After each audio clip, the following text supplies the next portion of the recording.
Faktor-faktor kunci dalam pemeliharaan infrastruktur.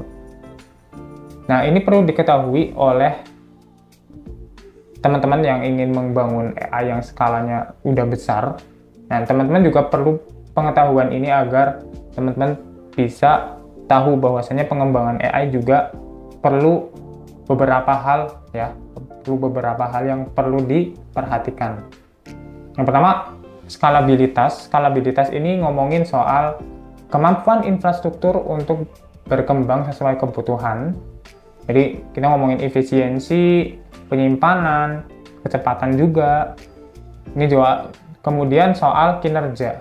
Nah, kinerja ini bagaimana cara server atau komputer itu bisa mengakses model ya dengan cepat atau tidak, efisiensi atau tidak.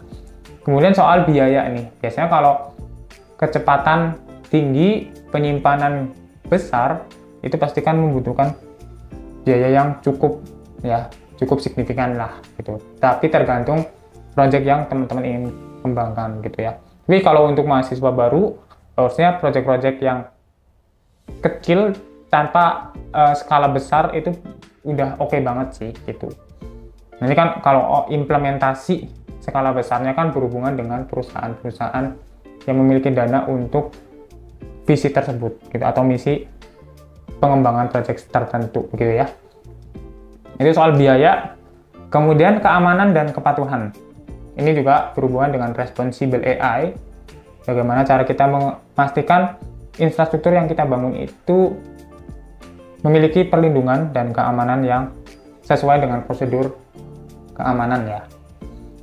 Soalnya biasanya prosedur keamanan ini juga berhubungan dengan UU ya, UU dari pemerintah. Untuk kita harus prefer atau harus concern pada privasi data customer gitu. Contoh infrastruktur AI yang efektif ya. Ini juga soal ngomongin cloud ya. Biasanya AI juga diimplementasikan atau dibangun melalui data center, di mana data center ini biasa kita sebut sebagai cloud untuk beberapa pengembang ya. Jadi beberapa pengembang yang ada di sini yaitu AWS, GCP, Microsoft Azure, mereka itu punya data center tersendiri dan data centernya disebar di berbagai negara ya.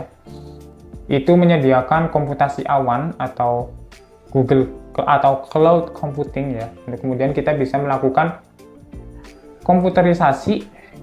Padahal kita nggak punya komputernya sekarang, atau komputernya ada di luar negeri, tapi kita bisa melakukan akses komputasi ya. Kita akan bahas lebih lanjut terkait pengembangan cloud juga nanti di mata kuliah khusus untuk cloud computing ya. Nah, itu aja untuk pertemuan 3 di mata kuliah pengantar AI untuk bisnis. Semoga teman-teman jadi makin tahu ya, ternyata untuk pengembangan AI itu butuh beberapa hal tertentu yang kita butuhkan. Tapi untuk skala kecil sebenarnya laptop kita aja sudah harusnya bisa melakukan komputasi AI dengan cukup oke gitu ya. Tapi untuk skala besar atau penggunanya akan banyak, itu kan sudah ngomongin soal skalabilitas, efisiensi, dan biaya tadi yang sudah kita sebutkan gitu ya. Nah, semoga teman-teman bisa mendapatkan ilmunya untuk pertemuan kali ini. Jangan lupa dikerjakan tugas-tugas yang berhubungan dengan pertemuan kali ini. Terima kasih. Wassalamualaikum warahmatullahi wabarakatuh.